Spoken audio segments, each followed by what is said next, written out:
नमस्कार मित्रों, आप लोग देख रहे हैं द सनातन ज्ञान। मित्रों, 2024 में माँ दुर्गा पालकी के ऊपर सवार होकर पधारेंगी। शास्त्रों में वर्णित है कि तथा मान्यताओं के अनुसार कि यदि शारदीय नवरात्रि पर यदि माता दुर्गा का आगमन उनके वाहन सिंह पर नहीं पालकी पर होगा तो मान्यता है कि माता दुर्गा का पालकी पर सवार होकर आना बहुत ही शुभ और कल्याणकारी माना जाता है। जीवन सुखमय हो जाता है। भक्ति का भरपूर लाभ भक्त जनों को मिलता है। मित्रों, इस बार नवरात्रि पूरे 9 दिनों तक मनाई जाएगी। ना एक भी दिन कम, ना एक भी दिन ज्यादा, पूरे 9 दिनों तक मनाई जाएगी। माँ शेरों वाली की विशेष रूप से पूजा आराधना की जाएगी। शारदीय नवरात्रि का महापर्व इस बार 2024 में 3 अक्टूबर दिन गुरुवार से शुरू होकर 11 अक्टूबर शुक्रवार के दिन समाप्त होंगी। ऐसे में शारदीय नवरात्रि पर माता दुर्गा की कृपा पाने के लिए कलश स्थापना का शुभ मुहूर्त है। 3 अक्टूबर को सुबह 6:19 से सुबह 7:23 तक है। साथ ही अभिजीत मुहूर्त है 11:52 से लेकर दोपहर 12:40 तक होगा। नवरात्रि का पूरा समय उतना ही अद्भुत माना जाता है जितना कि गंगा जल की हर एक बूंद। मित्रों, नवरात्रि का पर्व माँ दुर्गा को समर्पित है। इसे शक्ति का महापर्व भी कहा जाता है और नवरात्रि के दिन जितना ज्यादा हो सके सारे कामों को त्याग कर अगर कोई भक्त विशेष तौर से माता रानी को प्रसन्न करने में लग जाता है तो उसके कुंडली बड़े ही न्यारे हो जाते हैं। साक्षात माता रानी उसके जीवन में प्रवेश कर जाती है और माँ लक्ष्मी का उसके घर में आगमन हो जाता है। इसी वजह से नवरात्रि का विशेष महत्व रहता है। इसी तरह से नवरात्रि के समय में बताया जाता है कि जिस प्रकार आप अच्छे कार्य करके माता रानी को आप प्रसन्न कर सकते हैं, तो दूसरी चीज है कि इस दिन कुछ कार्य ऐसे हैं जिन्हें करने के लिए कतई मना किया जाता है।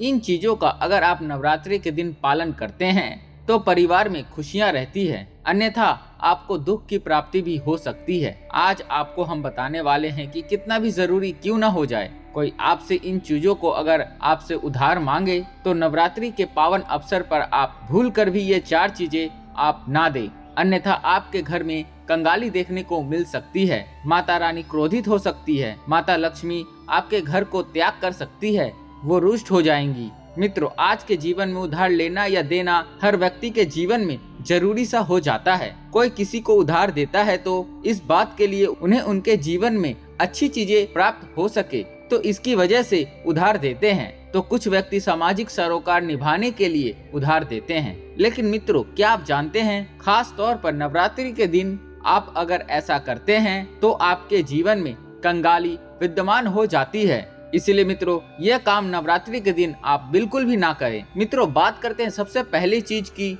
नवरात्रि पर सबसे पहली चीज तो ये है कि माता रानी से जुड़ी किसी भी प्रकार की कोई भी चीज आप किसी भी व्यक्ति को उधार ना दे। जैसे कि माता रानी से जुड़ा किसी भी प्रकार के फल, माता रानी से जुड़ा किसी भी प्रकार का वस्त्र और माता रानी से जुड़ी पूजा की सामग्री आप भूल कर भी किसी को उधार या फिर दान के तौर पर भी आप कभी ना दें, क्योंकि माना जाता है कि आप इस प्रकार की सामग्री दूसरे व्यक्ति को दे देते हैं तो आपके घर से माता रानी दूसरों के घर चली जाती है और आपको वो प्राप्त नहीं हो पाता जो माता रानी नवरात्रों में आपके लिए करने वाली थी। तो सबसे पहले आपको इस बात का ध्यान रखना बहुत ही आवश्यक है। मित्रों, इसी तरह नवरात्रि के पावन दिन को धन प्राप्ति का सबसे बड़ा दिन भी कहा जाता है। माता रानी साक्षात आपके घर के अंदर आगमन करने के लिए आती है। तो मित्रों, इस बात का ध्यान आपको जरूर रखना चाहिए कि नवरात्रि के दिन भूल कर भी कोई आपसे उधार या धन मांगे तो आपको उसे उधार पैसा नहीं देना चाहिए और नवरात्रि के दिन आपको किसी अन्य व्यक्ति से उधार भी नहीं लेना चाहिए। ऐसी मान्यता है कि नवरात्रि के दिन आप जो पैसा उधार लेते हैं या देते हैं तो वो धन कभी लौट कर नहीं आता, बल्कि इस समय धन देने वाला और लेने वाला दोनों कर्ज में डूब जाते हैं। आपके ऐसा करने से माता लक्ष्मी आपके साथ हमेशा के लिए छोड़ देते हैं। मित्रों, वही नवरात्रि को माता रानी को पान सुपारी चढ़ाने का तथा लौंग अर्पित करने का महाविशेष दिन माना जाता है और माता को खास कर लाल चीजें चढ़ाई जाती है। इस बात का ध्यान रखें मित्रों, नवरात्रि के दिन माता को चढ़ाने के अलावा कोई व्यक्ति यदि आपसे सुबह सुबह के समय आपसे पान का पत्ता या फिर लौंग, दूध, दही, छाछ या फिर संध्या काल के समय उधार मांगता है तो आपको भूल कर भी किसी अन्य व्यक्ति को उधार, ये सब चीजें नहीं देना चाहिए। यदि आप माता रानी को चढ़ाने के अलावा कोई ऐसा काम करते हैं तो मान लीजिए मित्रों, आपके घर की लक्ष्मी दूसरों के घर चली जाती है और साक्षात माता दुर्गा के क्रोध को आपको सामना करना पड़ सकता है। मित्रों, अगर आप किसी व्यक्ति को गिफ्ट देना चाहते हैं या फिर आप गिफ्ट के तौर पर कुछ चीज देना चाहते हैं तो खास तौर पर नवरात्रि के दिन आपको भूलकर भी आपको किसी को भी अपनी पहनने वाली घड़ी या फिर आपको बाजार से नई घड़ी खरीद कर आपको नहीं देना चाहिए, क्योंकि हर व्यक्ति के साथ उसका अच्छा और बुरा समय चलता रहता है। इसीलिए आपको घड़ी किसी से लेनी भी नहीं चाहिए। अगर किसी व्यक्ति का समय अच्छा है या आपका भी समय अच्छा चल रहा है और अगर आप किसी अन्य व्यक्ति को अपना समय दे देते हैं तो आपको आने वाले समय में अच्छे परिणाम देखने को नहीं मिलते हैं। इस बात का आपको जरूर ध्यान रखना चाहिए। दोस्तों, इसी तरह नवरात्रि के पवित्र त्योहार में कुछ चीजें ऐसी होती हैं जो आपके घर से सुख समृद्धि से जुड़ी होती है, तो ऐसे में वो चीजें आपको किसी को भी उधार नहीं देना चाहिए, वो भी संध्या काल होने के बाद। जैसे कि आपसे कोई शहद, गंगा जल, चंदन, दूध, दही या फिर उधार पैसे मांगने के लिए भी आता है,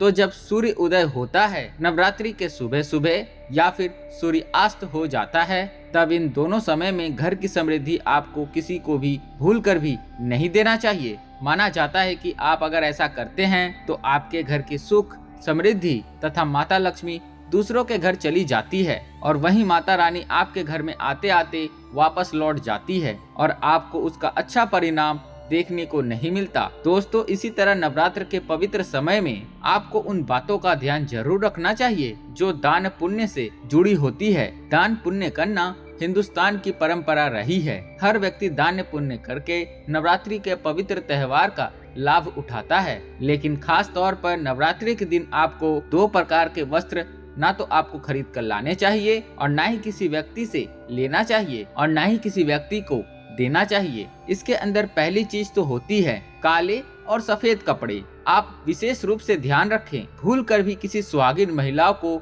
सफेद कपड़े उधार या फिर दक्षिणा के तौर पर नहीं देना चाहिए। माना जाता है कि अगर आप ऐसा करते हैं तो उसके वैवाहिक जीवन को यह प्रभावित करता है और उसके वैवाहिक जीवन में दुख आ जाता है।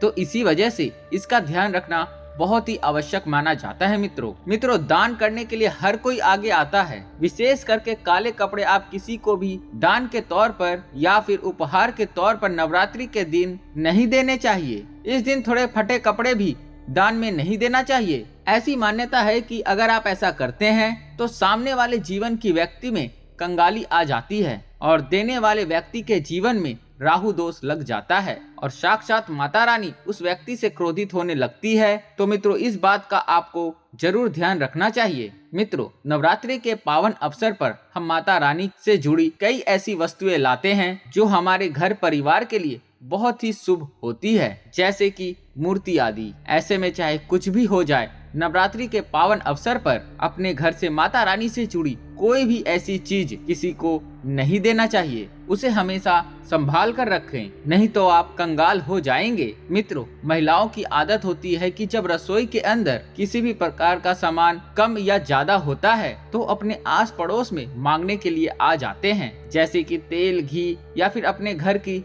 हल्दी। ये तीनों चीजें सौभाग्य का प्रतीक मानी जाती है। जिस घर में ये चीजें होती है तो माना जाता है कि मित्रों उस घर में सुख समृद्धि हमेशा बनी रहती है। तो मित्रों, नवरात्रि के दिन भूलकर भी इस प्रकार की चीजें उधार आपको ना तो देना चाहिए और ना ही किसी से लेना चाहिए। अगर आप ये गलती करते हैं तो देखते ही देखते आपके परिवार पर दुखद परिणाम देखने को मिल सकते हैं और आपके घर की सुख समृद्धि दूसरों के घर चली जाती है। मित्रों, नवरात्रि में कुछ ऐसा पौधा भूलकर भी मत दे देना जो धार्मिक आस्था से जुड़ा होता है, जैसे कि तुलसी का पौधा। तुलसी का पौधा अपने घर का कभी किसी को नहीं देना चाहिए। खास तौर पर नवरात्रि के दिनों में तुलसी का पौधा अपने घर का किसी को मत देना, नहीं तो आपके घर की सुख समृद्धि दूसरों के घर चली जाएगी। मित्रों, नवरात्रि के दिन अगर आप किसी व्यक्ति को दान देने की सोच रहे हैं तो आप नए कपड़े दे सकते हैं। काले और सफेद रंग को त्याग कर जो आपके अपने पहने हुए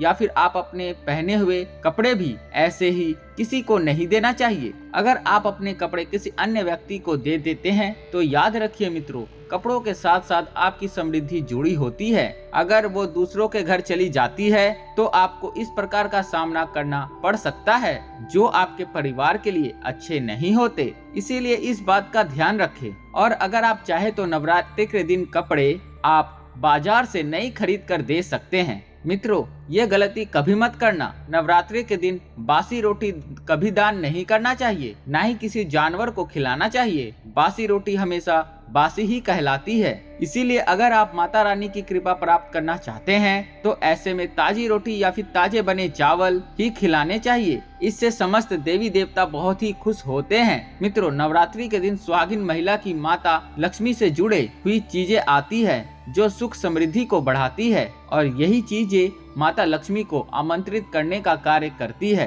तो ऐसी चीजें से जुड़ी हुई कोई भी वस्तु आपको किसी भी महिला को नहीं देना चाहिए। सुहागिन महिलाएं विशेष तौर पे ध्यान रखें कि आपके माथे पर लगाने वाला सिंदूर तथा गले में धारण करने वाला मंगलसूत्र, और तीसरी चीज आपके पैरों में पहनने वाली पायल, और चौथी चीज पैरों का बिछुआ और चूड़िया भी जो सुहाग का प्रतीक होता है। ये 5 चीजें किसी भी सुहागिन महिलाओं को भूल कर भी ऐसे ही, चाहे आपकी बहन ही क्यों ना हो, पहनने के लिए नहीं देना चाहिए और ना ही किसी अन्य महिला के आपको पहनने के लिए लेना चाहिए। इस बात का ध्यान रखेंगे तो निश्चित तौर पर आपको इसका प्रभाव देखने को मिल जाएगा और देखते ही देखते माता रानी की विशेष कृपा भी आपको देखने को मिल जाएगी। मित्रों, नवरात्रि के दिन अपने घर का मोर पंख कभी किसी को नहीं देना चाहिए, नहीं तो आपके घर की सुख समृद्धि दूसरों के घर चली जाएगी। माता रानी की चौकी पर मोर पंख अवश्य लगाया जाता है, बहुत ही शुभ और मंगलकारी माना जाता है। नवरात्रि के दिन मोर पंख उपहार में देने से उल्टा व्यक्ति अपने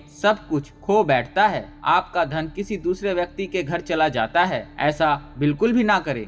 मित्रों, अगर बुजुर्ग आपको धन दे गए हैं, जैसे सोना, चांदी, रुपया, पैसा दे गए हैं, तो कभी किसी को ना दें, उसे आशीर्वाद के रूप में संभाल कर रखें। इससे माता लक्ष्मी बहुत प्रसन्न होती है और आपको धन से माला माल कर देती है। तो मित्रों, उम्मीद करता हूँ आपको यह जानकारी बहुत ही पसंद आया होगा। अगर आप लोगों को यह जानकारी पसंद आया है मित्रों, और अगर आप लोग माता रानी को मानते हैं तो कमेंट बॉक्स में लिख दीजिए जय माँ दुर्गा। और अगर आप लोग चैनल पर नए हैं मित्रों तो चैनल को सब्सक्राइब करके बेल आइकन जरूर दबा दीजिए, ताकि इसी तरह की जानकारी वीडियो सबसे पहले आपको देखने को मिलते रहे।